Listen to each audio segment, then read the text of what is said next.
settle this. Good. I'll see you pay for what you've done.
As I was making this video, I just hit 2,000 subscribers, so I can't even express how happy I am with you guys. Thank you so much for the support you've shown me. All the likes and subscription is helping this channel grow.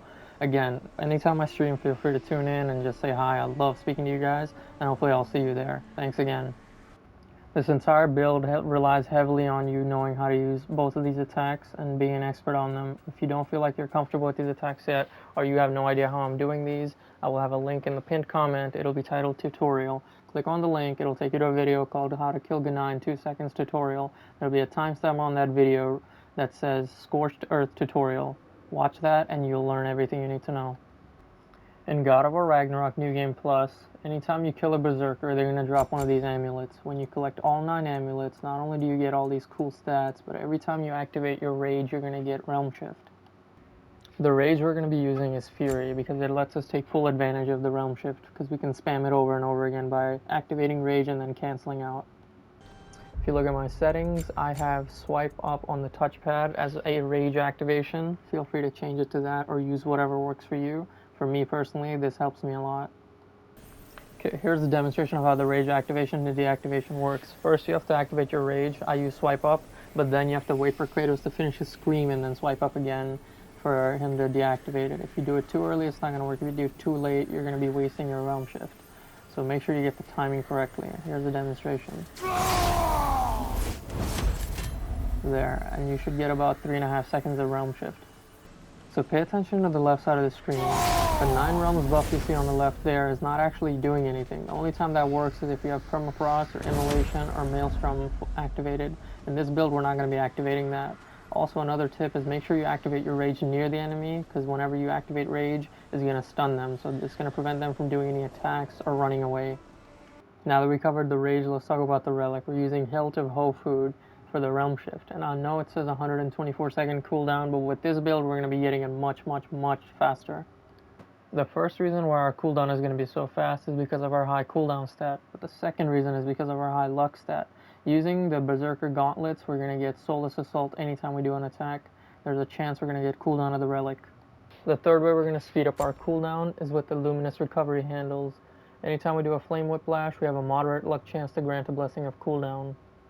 We're going to take this one step further by building up our Immolation as fast as possible early in the fight, because it says bonus to luck and runic while active. That luck is going to help us activate those buffs from the wrist and the whiplash, and the runic is going to help us with the damage. So make sure you have momentum on your Flame Whiplash R1, and then damage on Flame Whiplash R2, and then make sure they're both upgraded to Damage Plus and Momentum Plus and New Game Plus. They should cost you 10,000 Kratos XP. For our chest armor, we're using the Berserker Cuirass for the Soulless Warrior buff that we'll get anytime we activate our Relic, and it comes with a lot of nice stats. For the waist, we're using the War Belt of Zeus for the extra 20% damage to our melee and runic. For our Leviathan Axe, I'm using the Furious Maul so I can get the 94 strength. For the Dropnir Spear, I have the Mighty Olympic Sarauter so I can get the cooldown and the luck stat as well as the Detonator's Might. I activate this at the beginning of the fight, but you can use this throughout the fight. I just didn't feel like it was necessary. For the shield, I'm using Dauntless Shield for the cooldown stat as well as the shield bash it comes with, and the attachment is Rod of Obliteration for the extra stats. Me personally, I have my binding to Shield Strike on Swipe Down. Again, feel free to change it or keep it as it is, whichever you feel comfortable with. I'm going to demonstrate really quickly. And shield bash really quickly, swiping down. For Freya's accessory, I'm using Knock Proficiency, Reckless Empowerment, and Sigil Amplification. The runic summon is the Sidere XL, the poison one, and the sword is the Bifrost Mardol. The final thing I want to talk about is the Scorched Sweep. This thing, if you do it the first time, you're going to get a ton of momentum, but the second time you do it repeating it, it's not going to give you any momentum. So you can't just spam this back to back, you have to switch up. So I do this one first, and then I switch to Scorched Earth, and then I go back to this. And that almost fills me up to the maximum immolation build-up. I'm going to try to demonstrate that really quickly. Keep an eye on the bottom left of the screen where the immolation meter is and see how it builds up.